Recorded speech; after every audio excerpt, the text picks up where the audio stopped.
इस कहानी के पहले भाग में आपने देखा कि कैसे रति की शादी एक ऐसे घर में हो जाती है जहां उसकी सास सौतेली होती है और वो पूरे घर वालों को अपने इशारों पर नचाती है।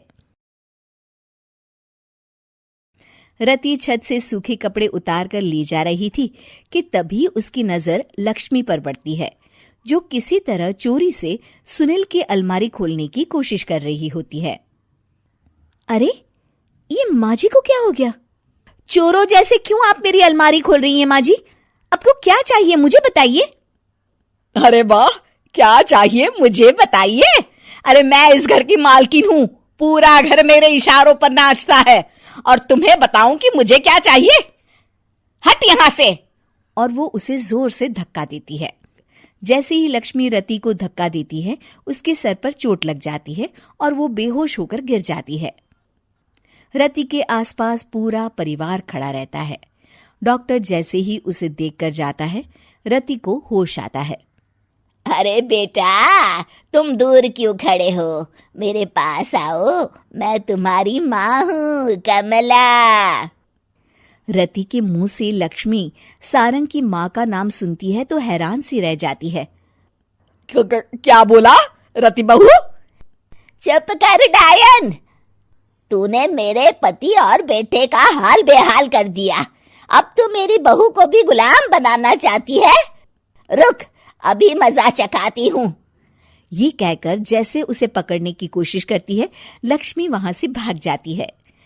लक्ष्मी के जाने के बाद रति अपने ससुर और पति की तरफ देखकर मुस्कुरा देती है।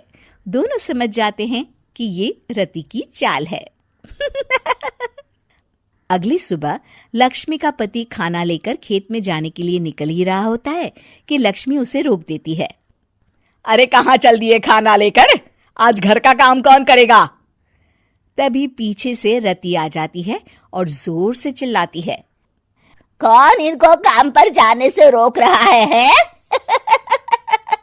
मैं अभी उसे मजा चखाती हूँ।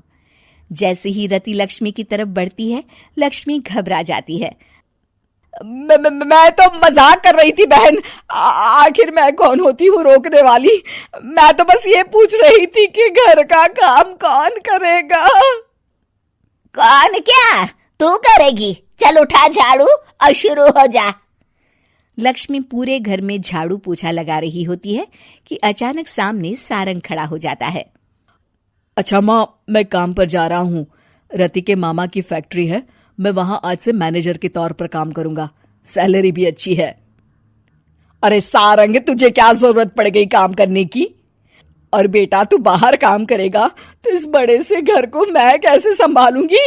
अभी तो पूरा काम बाकी पड़ा है। तभी वहां रति आ जाती है। अरे बेटा सारंग, जा, नौकरी पे जा रहा है ना, जा। और हाँ, आते वक्त घर के लिए सब्जियां ले आना। ये लक्ष्मी बैठी बैठी मोटी हो रही है, जरा काम भी तो कर ले। सारंग के जाने के बाद, अच्छा लक्ष्मी, सुन जरा यहाँ। लक्ष्मी अपनी बहू रति को सारंग की पहली माँ जो मर गई है वो समझकर उसके पास जाती है। अरे बहन, ऐसा क्या हो गया जो तुम्हें वापस आना पड़ा? मैं तो बड़े ही प्यार से इस परिवार को चला रही थी। प्यार से तो मैं बहुत साल से तुझे मजा चखाना चाहती थी, लेकिन किसी औरत का शरीर मुझे नहीं मिल रहा था प्रवेश करने के लिए। अब से ना मैं बहू के शरीर में रहूंगी। और हाँ, तूने कोई भी चालाकी दिखाई या मेरे घर के लोगों को परेशान करने की कोशिश की तो तेरा गला दबा दूंगी। लक्ष्मी रति के मुंह से ये सुनकर डर जाती है और शाम को अपने बेटे और पति के सामने जाकर कहती है, तुम दोनों मुझे माफ कर दो। मैं अब तुम दोनों को कभी परेशान नहीं करूंगी। और बहू, तुम मेरी बेटी की तरह हो, बस अब बेटी की तरह ही बनकर रहना। लक्ष्मी उन लोगों को इतना कहकर वहां से चली जाती है और उसके जाने के बाद तीनों एक दूसरे की तरफ देखकर हंस देते हैं।